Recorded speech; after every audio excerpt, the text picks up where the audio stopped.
안녕하세요. 저는 중학생 아들을 둔 30대 후반의 아줌마입니다. 마흔에도 초혼을 하는 요즘 아직 마흔도 안 된 제게 중학생 아들이 있다는 게 놀라실 수도 있겠다 싶네요.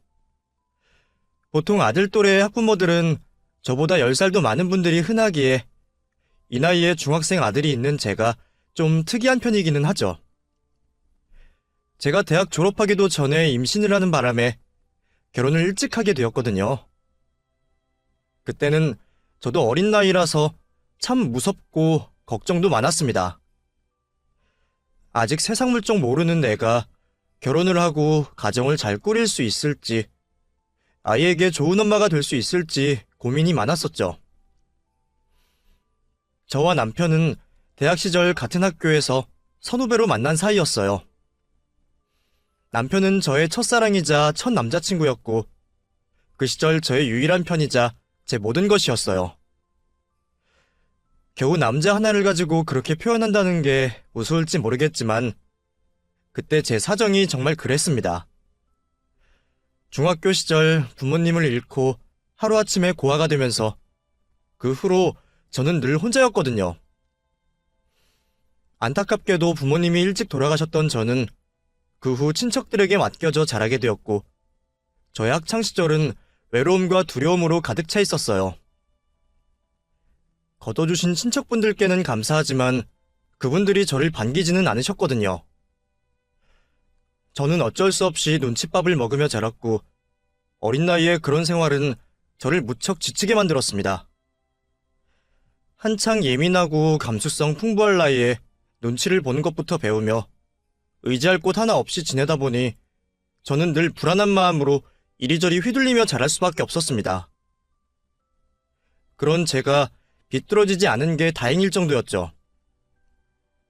그래도 다행히 부모님을 생각하며 버텼던 저는 학교 공부를 게을리하지 않으며 대학 진학에 성공할 수 있었습니다.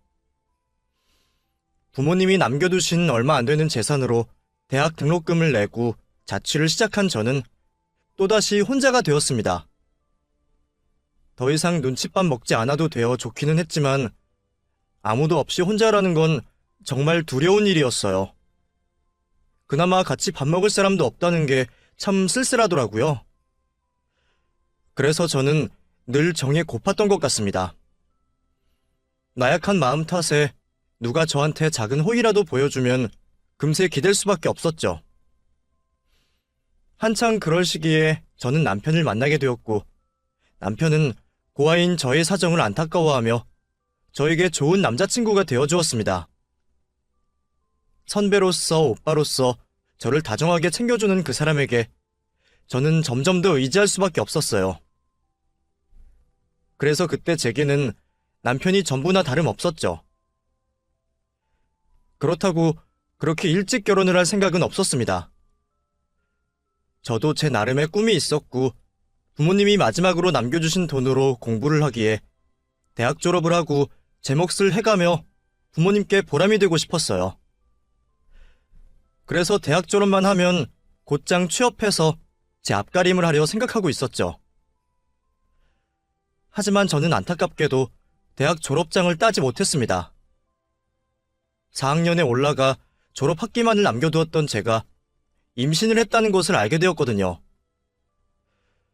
겨우 23살 나이에 임신 사실을 알게 된 저는 걱정을 나누고 상의할 부모님도 없이 너무 두렵고 걱정스러웠습니다. 그런 제가 의지할 곳은 남자친구밖에 없었고, 저는 당시 남자친구였던 남편의 의견대로 학교를 그만두고 결혼을 하기로 했습니다. 시어머니께 처음 인사를 드리며 임신 소식을 전했던 날, 저는 차마 저를 어찌하지 못하시고 노려보시는 시어머니를 보게 되었어요. 어쩔 수 없이 결혼을 허락하시면서도 고아인 저를 마음에 안 들어 하신다는 걸 느낄 수밖에 없었습니다. 저라고 반대하는 결혼을 하고 싶었던 건 아니지만 그때 저한테 다른 선택지는 없었어요. 저는 저를 책임지고 행복하게 해주겠다는 남편의 말을 믿을 수밖에 없었고, 그렇게 이른 나이에 한 남자의 아내이자 엄마가 되었습니다. 당시 남편은 취업 준비를 하던 백수였고, 저는 졸업도 하지 못한 대학생이었기에 그런 저희에게 결혼을 하고 신혼집을 얻을 돈이 있을 리 없었죠. 어차피 배도 불러오니 결혼식은 포기였고 결국 저는 시댁으로 들어가 신혼을 시작하게 되었습니다. 아직 젖살도 빠지지 않은 어린 나이에 저를 반기지도 않는 시댁으로 들어간다는 건 제 발로 지옥불에 뛰어드는 것과 마찬가지였지만 저는 남편을 믿으며 결혼 생활을 시작할 수밖에 없었습니다. 눈칫밥을 하도 먹어서 남의 집 살이는 지긋지긋하다 싶었는데 제 팔자가 그런지 결국 그렇게 되었네요. 그렇게 시댁살이를 시작하게 되었지만 역시 시어머니는 저를 참 싫어하셨습니다. 어머니는 제가 의탁할 곳 없는 고아라는 것을 엄청난 흠으로 여기시며 친정이 없으니 도망갈 곳도 없는 저를 만만히 보시고 참 많이도 괴롭히셨습니다. 남편과 제가 서로 좋아서 연애를 했는데도 시어머니는 제가 순진한 남편을 꼬신 거라며 제 탓만 하셨었죠. 너만 아니었으면 우리 아들은 훨씬 좋은 여자 만나서 결혼할 수 있었어. 이래서 부모 오는 것들은 상정도 하면 안 되는데 말이야. 배운 게 없으니 기집애가 몸이나 함부로 굴리고 남의 인생 망치지. 그런 말을 들을 때마다 너무 상처가 되었지만 제가 실수를 한 게 사실이기에 저는 반박을 할 수 없었습니다. 그러게 내가 좀 더 조심을 했더라면 좋았을 텐데 싶은 생각을 저 역시도 했었으니까요. 그렇게 괴롭히시는 시어머니 때문에 저는 임신 기간 동안에도 제대로 쉴 수 없었습니다. 어렵게 취직한 남편이 돈 벌러 나가 있는 동안 저는 그런 남편보다 더 힘들게 집안일을 해야 했으니까요. 우리 아들은 너 먹여 살린다고 밖에 나가서 고생하는데 네가 마음 편히 누워있으면 되겠어? 네 밥값이라도 해야 하니까 앞으로 우리 집 살림은 네가 다 해라. 제가 시댁에 들어간 후로 시어머니는 당연하게도 저한테 모든 살림을 시키셨고 저는 시댁에 얹혀 산다는 죄로 그런 시집살이들을 당연스럽게 받아들여야 했습니다. 점점 불러오는 배로는 혼자 자리에서 일어서는 것도 힘든데 그 몸으로 눈 떠서부터 잠들 때까지 집안일을 해야 했으니 어떻게 힘이 안 들겠어요? 심지어 제대로 살림이라고 배워본 적 없던 저였으니 말입니다. 살림이라고는 남의 집 얹혀 지내며 눈치껏 설거지하고 청소한 거나 혼자 자취하며 지낸 게 전부였던 제가 시어머니와 시누이까지 4인 가족의 살림을 하기는 버거운 일이었습니다. 청소 빨래는 어떻게 하겠는데 그놈의 음식이 참 손에 익지 않더라고요. 저도 혼자 살면서 사 먹어보기만 했으니 제가 뭘 하겠나요? 겨우 나물이나 무칠 줄 아는 제게 시어머니는 김장을 시키시는 분이셨습니다. 너는 이런 것도 할 줄 모르고 뭐 했어? 아무리 가르쳐줄 부모가 없었다고 해도 애가 눈치껏 할 줄은 알아야지. 배워먹은 것도 없는 게 눈치코치도 없으니 이걸 어디다 쓸 거야? 에이그, 우리 아들은 이런 모질이가 뭐가 좋다고 데리고 다녔을까? 너, 이거 죽이 되던 밥이 되던 너 혼자 해라. 혼자 다 해놓기 전까지는 오늘 잠도 못 잘 줄 알아. 알겠어? 그렇게 매일 욕먹고 혼나가면서 배우다 보니 어쩔 수 없이 음식이 빨리 늘기는 했네요. 남들은 몇 년 동안 요리학원 다녀도 못한다는 요리를 저는 단기간에 다 배워야 했거든요. 그마저도 시어머니가 가르쳐주시는 게 아니라서 저 혼자 책 보고 인터넷 뒤져보며 배웠었죠. 시어머니가 가르쳐주신다고 해도 구박밖에 안 하실 테니 저는 차라리 그 편이 나았습니다. 그래도 하다 보니 제가 요리에 재능이 있었는지 생각보다 손맛이 괜찮았어요. 늘 저더러 손도 느리고 둔하다고 구박만 하시던 시어머니도 제 요리 가지고는 타박을 안 하셨으니까요. 쿰뱅이도 구르는 재주가 있다 그러더니 네가 그래도 할 줄 아는 게 있긴 있구나? 음식은 꽤 하네. 처음에 시집 와서는 김치도 담글 줄 모르고 뭐 하나 제대로 하는 법이 없더니 거 봐라. 너도 하니까 다 되잖아. 이러니 내가 너를 혼을 안 낼 수가 있니? 앞으로 요리는 네가 다 도맡아서 하면 되겠다. 그 말이 칭찬은 아니시겠지만 그래도 제가 뭐 하나는 인정받았다는 생각에 저는 기뻤습니다. 이제 시작이겠지만 이러다 보면 시어머니도 언젠가는 저를 인정하시고 예뻐해 주실 날이 오지 않을까 기대했거든요. 하지만 그런 날은 결코 오지 못했습니다. 제가 아들을 낳자 어머니는 무척 좋아하셨습니다. 워낙 장남 아끼시는 분이라 손자가 생기신 게 기쁘셨던 것 같아요. 저는 그래서 어머니가 손자 낳느라 고생했다고 저를 격려라도 해주실까 싶었습니다. 하지만 제가 누워있는 꼴을 두고 보지 못하시는 시어머니 때문에 저는 산후조리도 제대로 할 수 없었어요.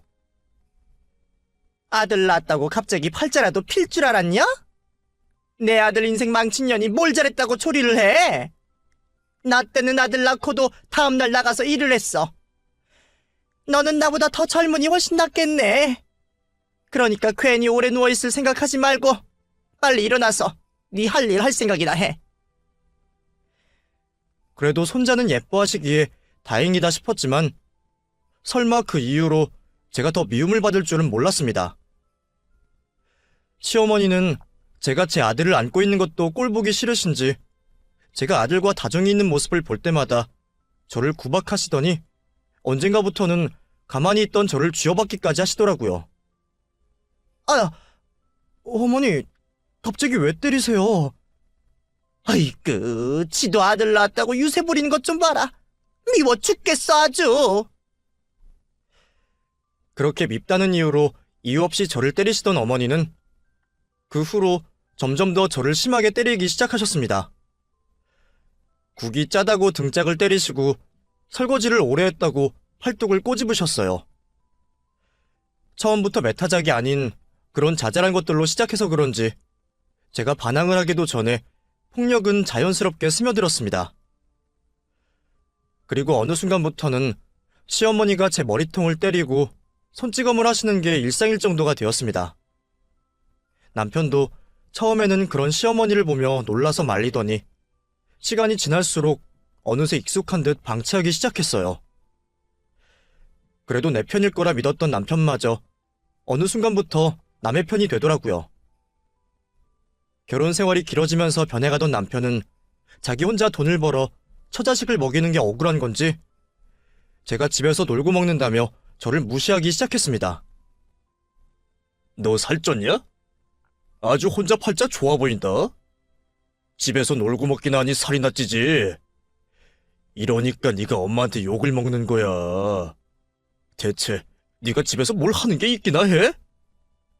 나도 집에서 하는 거 많아. 맨날 살림하고 밥하는 건 쉬운 줄 알아? 나도 하루 종일 바쁘다고. 야, 네가 몰라서 그러나 본데 밖에 나가봐. 밖에서 일하는 여자들도 집에서 애 키우고 살림하고 다 해. 근데 너는 돈 벌어다 주는 내 덕에 집에서 살림만 하는데 그게 하는 게 많은 거냐? 아주 요리 좀 한다고 유세를 부리지? 너는 편히 사는 거 감사하게 생각해야 해. 그러니까 불평하지 말고 엄마한테 더 잘하란 말이야. 저도 아이 키워놓고 나가서 일을 하고 싶었어요. 손자 아끼시는 시어머니가 대신 아들을 봐주시면 저도 나가서 아르바이트라도 해서 돈벌이를 하고 싶었죠. 그런데 시어머니는 제가 손자 육아에 소홀한 게 싫으셨는지 아니면 아들 내조를 안 할까 걱정이셨는지 무슨 이유에선지 몰라도 저를 나가지 못하게 하셨습니다. 네가 나가서 벌어야 뭘 얼마나 번다고? 그런 생각할 시간에 집안일이나 잘하고 애나 잘 키워라.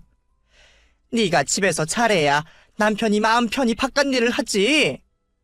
괜히 돈 번다고 나대다가 네 남편 앞길 망치지 말고 너는 집에서 하던 일이나 잘해. 그리고 시어머니는 그런 저를 시댁식모 취급하며 일을 시키셨습니다. 친정이 없어서 만만하신지 늘 매타작을 하시면서 말이죠. 저는 매일 욕을 먹고 매를 맞으면서 온갖 집안일을 다 해야 했습니다. 매일 살림하면서 남편의 아들 챙기는 것도 버거운데 그 와중에 시누이네 반찬까지 해줘야 했거든요. 그나마 제 손맛이 괜찮다는 이유로 저는 그렇게 살았습니다. 일주일에 한 번씩 반찬에 김장에 명절과 제사 음식은 당연하고 심지어 매년 식구들 생일상도 제가 차려야 했습니다. 신우가 결혼한 뒤로는 신우 남편 생일까지 제가 차려야 했죠. 제 생일상도 제 몫이었습니다. 제 생일은 구실일 뿐 결국 시댁 식구들 모이기 위한 잔칫날에 불과했지만 그래도 내 생일날 모인 이후로 거칠의 인사 정도는 들을 수 있었기에 저는 그마저도 감사했습니다. 천에 고아라 내 생일도 축하받지 못할 제가 식구들과 둘러앉아 밥 한 끼라도 같이 먹을 수 있는 게 얼마나 감사한 일이겠어요. 물론 남편과 아들의 저희 세 식구만 있다면 제일 좋겠지만 마누라 무시하며 무심한 남편이 제 생일을 기억할 리도 없죠. 그래서 저는 그나마 어머니 덕에 제 생일이라도 챙길 수 있었던 거라 생각했어요. 하지만 허울뿐인 생일인지라 제 생일에는 늘 제가 좋아하는 음식이 아닌 잔치 음식들이 올라가곤 했습니다. 저는 별로 좋아하지 않는 잡채며 양장피에 구절판까지 시어머니가 제 생일마다 요청하시는 음식들이 늘 있었거든요. 저는 그냥 소박한 입맛이라 국만 올려도 잘 먹는데 어머니는 다른 식구들 좋아하는 음식들을 차려야 한다고 하시니 제가 제 생일에 제일 고생일 수밖에 없었습니다. 하필이면 다들 밖에서는 먹기도 어렵고 손 많이 가는 음식들을 하라고 하시는 덕분에 저는 제 생일날마저도 제대로 쉴 수가 없었어요. 그래도 그날은 저도 유난히 먹고 싶은 음식이 있었습니다. 생일 무렵이라 그런지 며칠 전부터 돌아가신 엄마가 그렇게 꿈에 나타나셨거든요. 그래서 그런지 저희 엄마가 제가 어렸을 적 해주셨던 조개 미역국이 생각나더라고요. 제가 어려서부터 고기보다는 해산물을 좋아했는데 그래서 엄마가 제 미역국에는 늘 소고기 대신 조갯살을 넣어서 끓여주셨습니다. 평소에는 미역국에 고기가 들어가지만 제 생일에만 조개 미역국을 해주시니 저는 그 국이 더 특별하게 느껴졌었죠. 통통한 조갯살 넣은 시원한 미역국이 생각났던 저는 그의 생일에는 조개 미역국을 끓이기로 했습니다. 그래도 내 생일이니까 내가 먹고 싶은 거 하나 정도는 해도 되지 않을까 했거든요. 다른 메뉴를 올렸다가는 네 돈으로 사먹는 것도 아니면서 너 먹고 싶은 거 했느냐며 구박하실 시어머니 생각에 눈치가 보여서 다른 건 할 수 없지만 미역국에 재료 하나 내 마음대로 하는 건 괜찮겠다 싶었죠. 마침 조개철이라 살도 통통하니 물이 좋아 보여서 그렇게 소고기 대신 조개 미역국 끓여놓으며 저는 아침부터 장 봐서 하루 종일 허리도 못 펴고 음식을 준비했습니다. 자기 생일상 차리느라 그렇게 고생하는 여자가 또 있을까 궁금해하면서 말이죠. 그래도 제 일손 거들어주는 아들이 있어서 늘 고마웠어요. 아들이 부엌에 다니면 큰일 난다며 못하게 하시는 시어머니셨기에 큰 도움이 되지는 않았지만 할머니 몰래 저를 도와주는 건 아들밖에 없었습니다.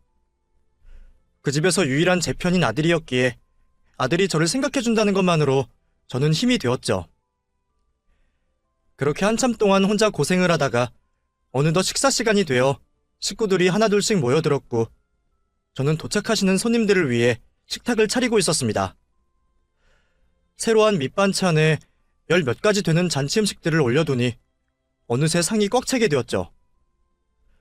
이제 밥이랑 국만 푸면 된다 싶어서 국 뚜껑을 여는데 어느새 곁으로 오신 시어머니가 국을 보시더니 갑자기 제 귀에 고함을 버럭 지르시는 겁니다. 이게 뭐야? 미역국이 왜 이 모양이야? 예? 왜 그러세요, 어머니?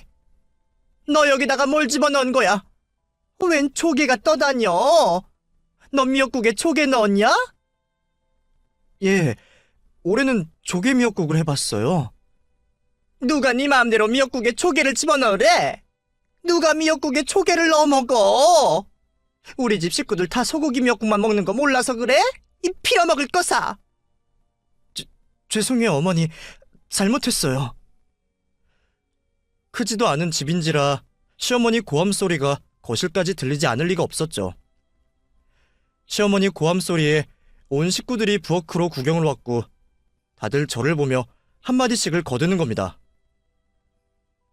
너, 네가 먹고 싶어서 그런 거지? 그러면 너나 처먹지. 식구들 다 불러놓고 이게 뭐 하는 짓이야? 얘가 이런 애다. 지밖에 모르고 이기적인 거지. 이 집에 해물 좋아하는 사람 너 말고 더 있냐? 언니, 우리 집 식구들 해물 싫어하는 거 몰라요? 그냥 하던 대로 하지 왜 안 하던 짓을 해서는. 그러게, 당신 잘하다가 왜 또 갑자기 삐딱선이야? 반항이라도 하는 거야? 내 생일날 내가 내 손으로 생일상 차리면서 미역국에 조개 좀 넣은 게 그렇게나 죽일 죄인가요? 저도 식구들이 조개를 못 먹는 사람들이면 안 했겠죠. 근데 다들 알러지가 있는 것도 아니고 제주도 가서 성게미역국은 맛있다고 먹고 밖에서는 홍합이며 백합이며 들어간 국들 시원하다고 잘 먹는 사람들이 그런 걸로 나무라는 건 핑계뿐이다 싶었습니다. 취향이 아닐 수는 있지만 그 상위의 음식이 미역국만 있는 것도 아니고 다른 것들은 다 식구들 위해서 차리고 그저 미역국에 재료 하나 내 마음대로 했을 뿐인데도 저는 그런 욕을 먹어야 했어요. 신우 남편까지 혼나는 제 모습을 구경하고 있는 걸 보자 저는 울컥 눈물이 차올랐습니다. 맨날 혼나고 구박당하는 저라고 어떻게 매번 아무렇지 않을 수가 있겠나요? 내가 내 생일에 축하는 못 받을지언정 이런 꼴을 보여야 한다는 게 억울하고 서럽기만 했습니다. 너 고개 안 들고 뭐해? 지금 반항하는 거냐? 너한테 잔소리하는 셈이 꼴도 보기 싫다 이거야. 어디 고개를 쳐갖고 시위를 하고 있어. 눈물을 흘리기 싫어서 고개를 들지 못하는 모습도 시어머니 눈에는 반항으로 보일 뿐이었습니다. 하지만 눈물을 참아야 했던 저는 고개를 쉽게 들 수 없었죠. 시어머니는 그런 제가 자기를 약올린다 싶으셨는지 고개를 들지 못하는 제 뒤통수를 퍽하니 후려갈기시는 겁니다. 이게 내 말이 말 같지 않아? 고개 들기 싫으면 아주 처박히던가. 머리를 숙이고 있던 상태로 뒤통수를 얻어맞은 저는 휘청거리며 바닥에 주저앉을 수밖에 없었습니다. 신혼의 식구들도 와 있고 제 생일이니 생일날은 그래도 넘어가시려나 했더니 오늘도 여지없이 제게 손찌검을 하시는 어머니셨어요. 주저앉은 제가 그 충격에 더 말을 못하자 어머니는 저를 더 때리셨습니다. 다른 식구들도 모두 그 모습을 봤지만 저를 도와주는 사람은 아무도 없었죠. 신우와 신우 남편은 불편한 듯 자리를 피해버렸고 옆에 서 있던 남편마저 그 모든 게 제 잘못이라는 듯 혀를 차고 있었습니다. 그러기 진작에 잘 좀 하지. 남편은 자기 처가 맞고 있는데도 아무렇지 않은지 저를 때리는 시어머니 심정을 이해한다는 듯 혀를 차고 있었습니다. 순간 저는 시어머니의 매타작보다 남편의 그런 무심함에 마음이 더 아팠어요. 내가 이 사람들에게 가족이나 되는 건지 생일조차 축하받지 못하고 사람으로서 존중받지 못하는 내 삶이 무슨 의미가 있나 싶더라고요. 정말 아들만 없었으면 죽어버렸겠다 싶은 심정이 드는 그 순간 아들이 달려왔습니다. 다른 가족들이 저를 외면하는 와중에도 저를 걱정하던 유일한 제 편인 아들이 자기 할머니가 저를 때리는 걸 두고 보지 못하겠는지 기어이 할머니를 말리러 왔더라고요. 할머니 그만하세요. 엄마 때리지 마세요. 너는 가만히 있어. 네 엄마는 맞아야 정신 차리니까. 네 엄마한테는 매가 약이야. 하지만 시어머니는 귀여운 손자의 만류에도 저를 때리기를 멈추지 않으셨습니다. 아들은 할머니를 멈추려 애썼지만 소용없었어요. 때리지 마. 우리 엄마 때리지 말라고. 그리고 그 순간 소리 지르던 아들은 주먹을 꽉 쥔 채 신모의 얼굴을 가격했습니다. 그 모습에 저는 물론이고 지켜보던 남편과 다른 식구들까지 모두 놀라서 굳어버릴 수밖에 없었죠. 이게 무슨 일인지 제가 정신을 차리기까지는 그리 오랜 시간이 걸리지 않았습니다. 손자에게 얼굴을 맞은 시모가 코피를 흘리며 제 옆으로 주저앉아 버렸거든요. 놀란 제가 되려 일어나서 뒷걸음질을 쳐야 했죠. 순하디 순한 내 아들이 누구를 때렸다는 게 도저히 믿기지 않았던 저는 화가 나서 시모에게 더 달려들려고 하는 화가 나서 시모에게 더 달려들려고 하는 아들을 붙잡았습니다. 찬혁아, 안 돼. 그러지 마. 엄마 괜찮아. 뭐가 괜찮아? 할머니가 엄마 맨날 때리잖아. 그러니까 나도 할머니 때릴 거야. 아이는 제가 말리는데도 흥분을 가라앉히지 못하고 있었고 얻어맞은 시몬은 주저앉아 얼굴을 부여잡고 있었습니다. 아이고, 나 죽는다. 아이고. 아프다고 바닥을 구르는 걸 보니 다행히 정신은 있으셔서 다행이다 싶었네요. 그제서야 가족들도 모두 뛰어와서 시모를 살피더군요. 어머 세상에, 지금 찬혁이가 엄마 때린 거야? 찬혁아, 너 왜 그래? 엄마 괜찮아? 언니는 진짜 애를 어떻게 키운 거예요? 쟤 완전 깡패 아니야. 야, 너 누가 사람을 때리래? 이찬혁, 너 누가 할머니한테 그러라고 그랬어? 너 아빠가 그렇게 키웠어? 어디 사람을 때려? 그것도 할머니를! 남편도 아들과 저를 밀치고 시모에게 달려가고 얼굴을 맞은 시모를 보며 다들 저와 제 아들을 욕했습니다. 그러자 아들은 더 악을 쓰며 소리를 질렀습니다. 그러면 할머니는? 사람이 사람 때리면 안 되는데 할머니는 우리 엄마 때려도 돼? 맨날 우리 엄마 때리고 구박하고, 방금도 우리 엄마가 맞는 건 다들 보고 있었으면서 내가 할머니 때리는 건 안 되는 거야? 우리 엄마가 얼마나 많이 맞았는지 알아? 당신들 다들 악마야. 왜 다들 우리 엄마만 괴롭혀? 당신들 다 죽어버렸으면 좋겠어. 이 자식이, 이거 지금 어른들한테 무슨 말버릇이야? 순간 아들에게 손찌검을 하려는 남편을 보자 저는 눈이 돌아버렸습니다. 그동안 제가 얻어맞고 있을 때는 그러려니 하던 저도 제 아들이 맞는 건 도저히 볼 수가 없었거든요. 저는 아들에게 손을 대려는 남편을 밀치며 남편을 온몸으로 들이받았습니다. 지금 내 아들한테 뭐 하는 짓이야? 당신, 내 아들한테 손 하나라도 까딱하면 나 정말 가만히 안 있을 거야. 이것들이 쌍으로 미쳤나? 오늘 아주 작정한 거야? 당신이랑 찬혁이랑 둘이서 무슨 짓이라도 하려고? 당신이야말로 뭘 잘했다고 애한테 그래? 당신도 당신 엄마 맞은 거 보고 눈 돌아가는데 내 아들은 뭐가 달라? 뭐? 지금 그걸 말이라고 하는 거야? 그렇다고 저 어린 게 지 할머니 때리는 게 잘하는 짓이야? 그럼 어머니가 그동안 나 때렸던 건 잘하는 짓이야? 나는 그동안 당신 가족들한테 무슨 짓을 당했는데 나 어머니한테 매일같이 맞았어.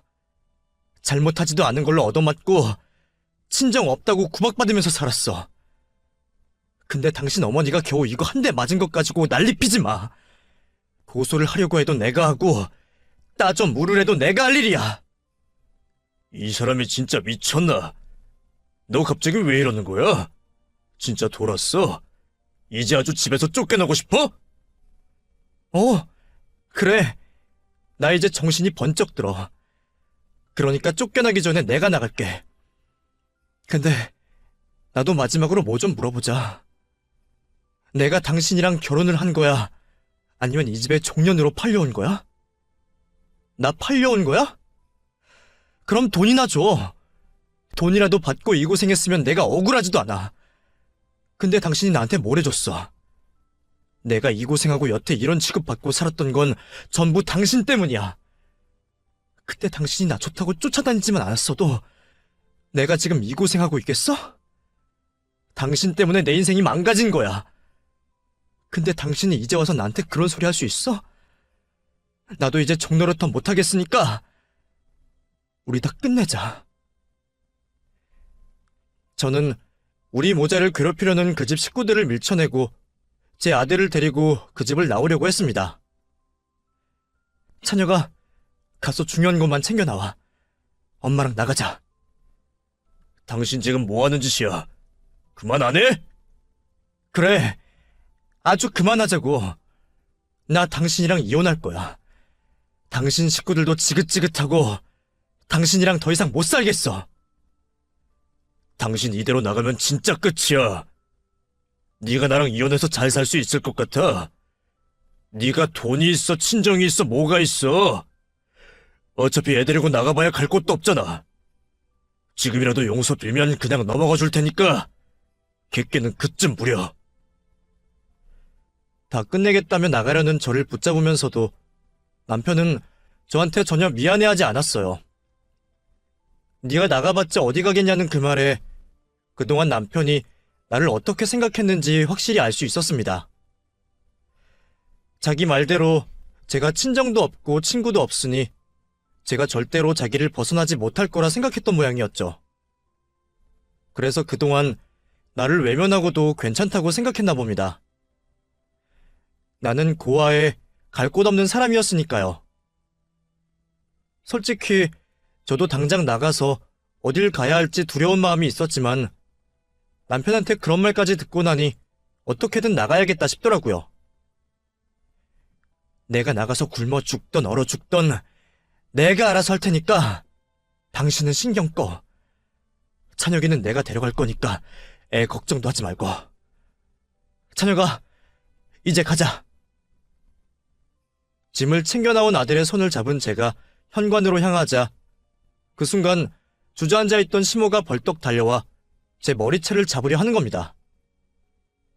이년이 지금 우리 귀한 손주 어디 데려가려고? 나가려면 니년 혼자 나가지. 남의 귀한 장손을 왜 데려가?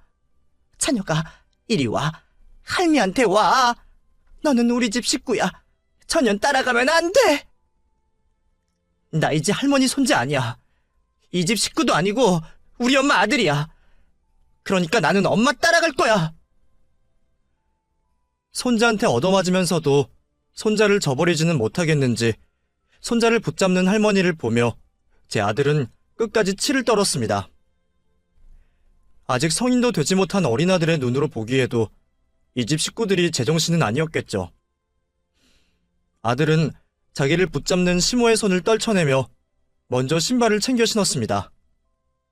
그러자 시모는 타겟을 바꿔 저를 붙잡고 느려지려 했지만 이번에는 제가 가만히 있지 않았죠. 저는 더러운 시모의 손을 쳐내며 그대로 밀어버렸고 제게 밀쳐진 시모는 바닥으로 쓰러졌습니다. 다시 한번 내 몸에 손대면 당신 그 손모가지도 가만히 안 둘 거야! 그리고 저는 도망치듯 아들의 손을 붙잡고 그 집을 나왔습니다. 뒤에서 누가 쫓아올까 싶어서 나가자마자 택시를 잡아타고 동네를 벗어나야 했어요. 목적지도 없이 무작정 택시를 타면서도 저는 심장이 떨려 혼이 났습니다. 무려 10여 년을 그 집 문턱을 벗어나지 못해서 그런 꼴을 당했었던 제가 이제야 그 집을 벗어나게 되었네요. 아까는 저도 모르게 말이 술술 나왔는데 그 집을 벗어나고 보니 내가 지금 대체 무슨 짓을 한 건지 제대로 이성이 돌아오지 않더라고요. 다만 옆에서 제 손을 잡아주는 아들의 따뜻한 손만 느껴질 뿐이었습니다. 저는 아들과 함께 저의 유일한 지인의 집으로 찾아가게 되었습니다. 이런 일로 연락을 해도 되려나 싶지만 제가 도움을 구할 곳이 달리 없더라고요. 그래도 그 언니라면 나를 도와주지 않을까 싶은 마음에 어쩔 수 없이 전화를 하게 되었죠.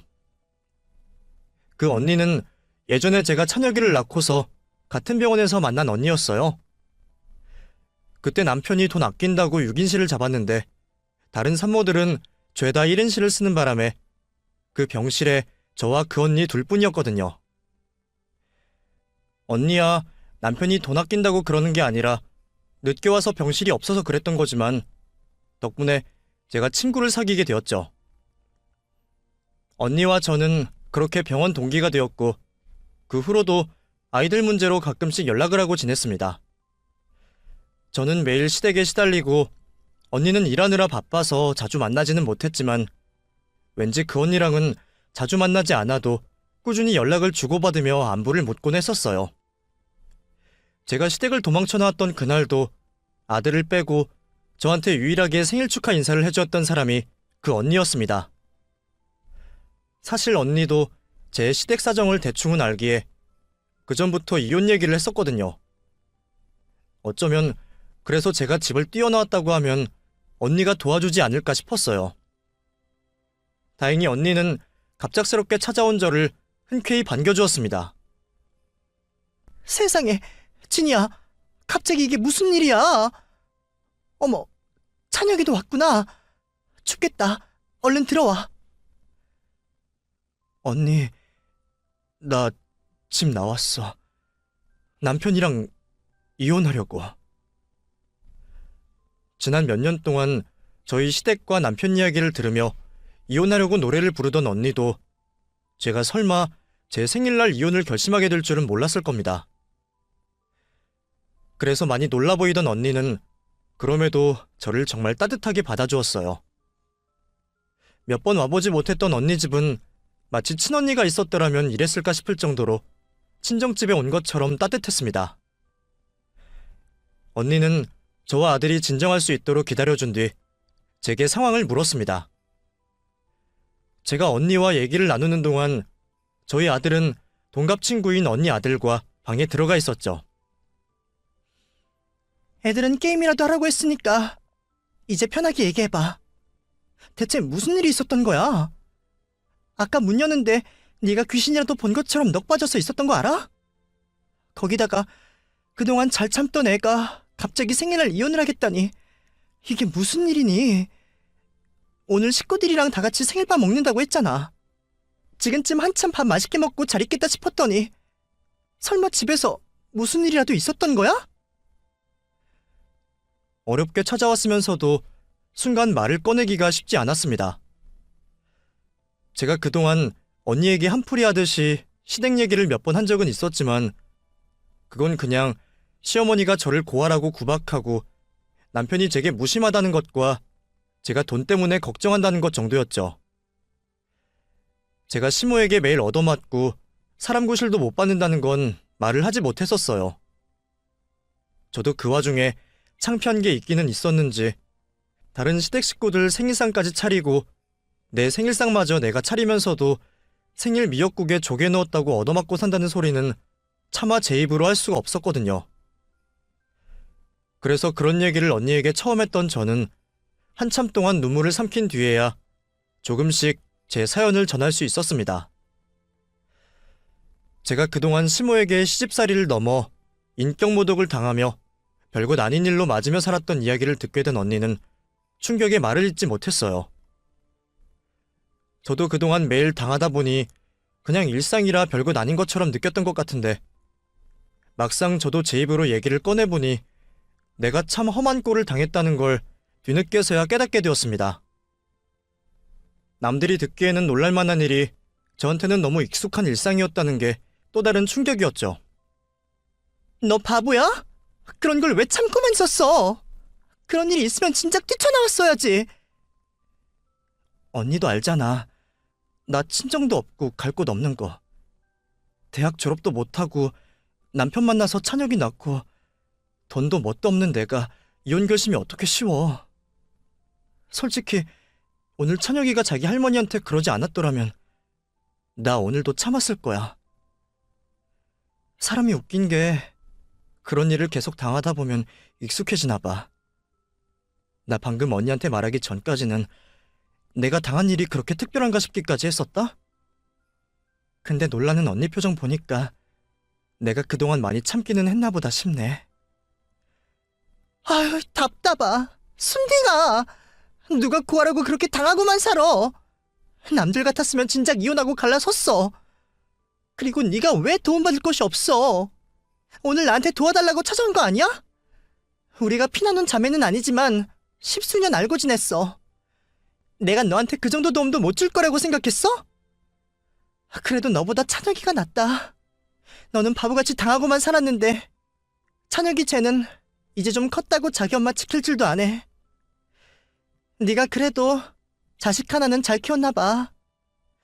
원래 옛말에 남편 복 지질이 없어도 자식 복 있으면 다 산다고 그랬어. 그러니까 너도 찬혁이만 있으면 잘 살 수 있어. 그 말이 저한테는 참 위로가 되었습니다. 그동안 내가 남편과 이혼을 하면 아들이 힘들 거라 생각해서 이혼 생각을 못했는데 그러고 참고 사는 게 오히려 아들에게 못할 짓이라는 말이 제가 이혼을 결정하는 데 힘이 되더라고요. 남편 없이도 아들 덕에 산다는 게 맞는 말이다 싶었죠. 언니는 자기가 무슨 일이 있어도 저와 찬혁이를 도와주겠다며 이번에야말로 꼭 이혼을 하라고 해주었습니다. 그 말에 저는 기필코 남편과 이혼을 하고 포기했던 제 삶과 행복을 되찾기로 결심했죠. 찬혁아, 엄마, 아빠랑 이혼할 거야. 그럼 너 엄마랑 같이 살 거야? 당연하지. 그러려고 같이 집 나온 거 아니야? 나는 엄마가 어디 가든 따라갈 거야. 근데 그러면 앞으로 힘들어질 수 있어. 엄마가 일자리 구하려면 오래 걸릴지도 모르고 남의 집에서 눈칫밥 먹으면서 살아야 할지도 몰라. 엄마가 어릴 적에 그렇게 살아봐서 그게 얼마나 힘든지 알거든. 그래서 찬혁이한테는 그런 일 안 만들어주고 싶었는데 엄마가 아빠랑 이혼하면 얼마나 더 힘들어질지 몰라. 그래도 괜찮아? 그런 건 다 괜찮아. 밥 못 먹고 돈 없는 것보다 엄마가 힘든 게 더 싫어. 그러니까 이혼해, 엄마. 저는 훌쩍 자라서 제 편이 되어준 아들에게 너무나 고마웠습니다. 어느새 이렇게 커서 나를 위로해주는 건지 늘 어린애 같기만 하던 아들이 이제는 저보다 어른처럼 든든해 보이더라고요. 아들까지 그런 말을 해주니 저도 더 이상 핑계를 댈 수는 없었죠. 고생을 감수하더라도 이혼을 하라는 아들의 말처럼 저는 무슨 일이 있어도 남편과 제대로 이혼을 하기로 했습니다. 위자료나 재산 분할을 받겠다고 소송을 할 생각은 아니었습니다. 그동안 그 집 종년 노릇하면서 고생한 건 아깝지만 그 집에서 돈 한 푼 못 받더라도 내 아들 양육권만 있으면 저는 상관없었습니다. 저는 저희 모자를 도와주겠다는 언니의 도움으로 곧장 이혼 전문 변호사를 만나게 되었습니다. 갈 곳도 없고 돈 한 푼 없는 제가 변호사를 만난다는 건 분에 넘치는 일이었지만 다행히 저같이 어려운 사람들을 도와주시는 분들이 계시더라고요. 상담은 100% 무료로 진행되고요. 수임료는 재판 끝나면 주셔도 되니까 걱정하지 마세요. 그러기 위해서라도 저희 꼭 이겨야겠죠? 힘들겠지만 어머니가 많이 노력하고 버텨주셔야 해요. 이런 싸움은 지치지 않는 것만으로도 반은 이기는 거거든요. 그럼 저희 찬혁이를 위해서라도 열심히 해봅시다. 그 변호사님은 저처럼 어려운 위기에 처한 엄마들을 도와주시는 분이셨습니다. 국선 변호사를 오래 하셨고 지금도 무료 법률 상담을 하고 계신다 하더라고요. 수임료도 다른 변호사들에 비해 무척 싸고 심지어 상담비는 무료였어요. 그동안에는 돈 걱정에 변호사 알아볼 생각은 하지도 못했었는데 그런 좋은 분을 만나게 되어 얼마나 다행이었는지 모르겠습니다. 부모님 돌아가시고 세상이 나를 버렸다 생각했는데 아직은 세상이 저를 버리지 않았구나 안심이 되더라고요. 덕분에 저는 변호사님의 도움으로 남편과 이혼 소송을 진행할 수 있었습니다. 그 집에서는 제가 정말 소송까지 할 줄은 몰랐던 건지 무척이나 당황을 하더라고요.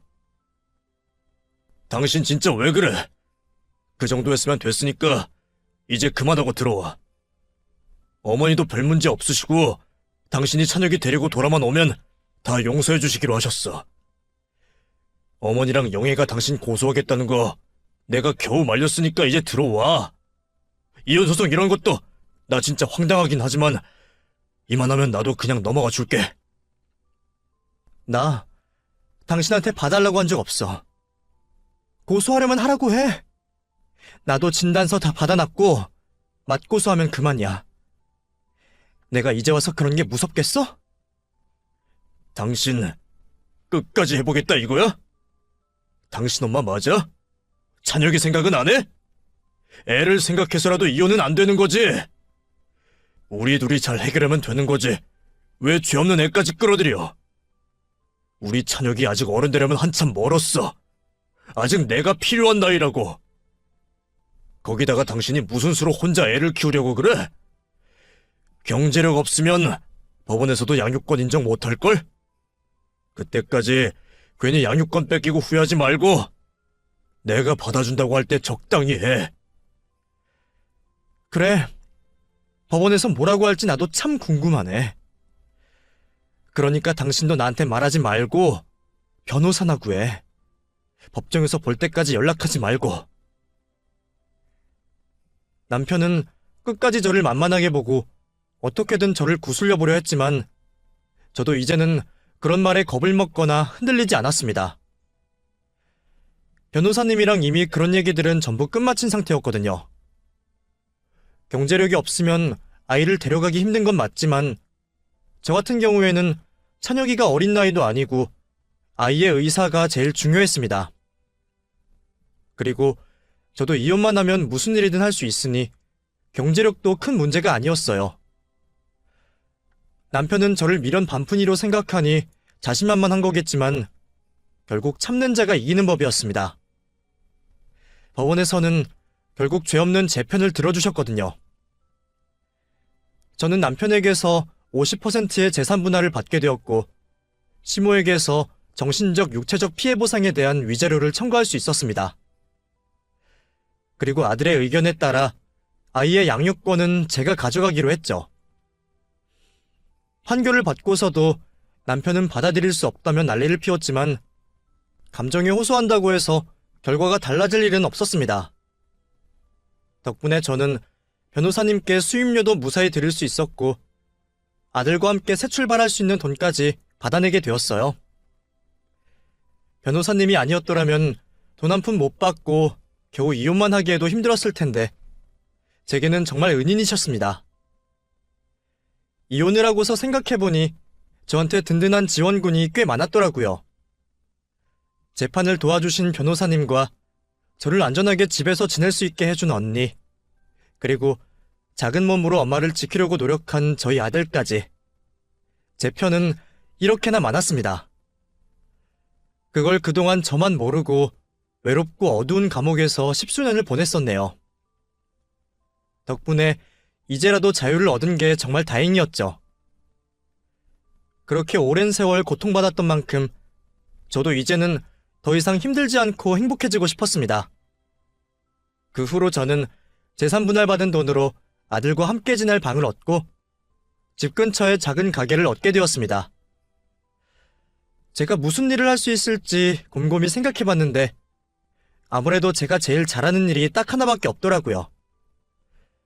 그렇게 나를 미워하던 시댁 식구들마저도 인정할 수밖에 없었던 저의 손맛이었죠. 언니는 제가 반찬 가게를 하면 잘할 것 같다며 적극적으로 응원을 해주었고 덕분에 저는 처음으로 제 가게를 가지게 되었습니다. 세평남짓 가게에서 저희 아들 이름을 걸고 반찬 가게를 차리게 되었죠.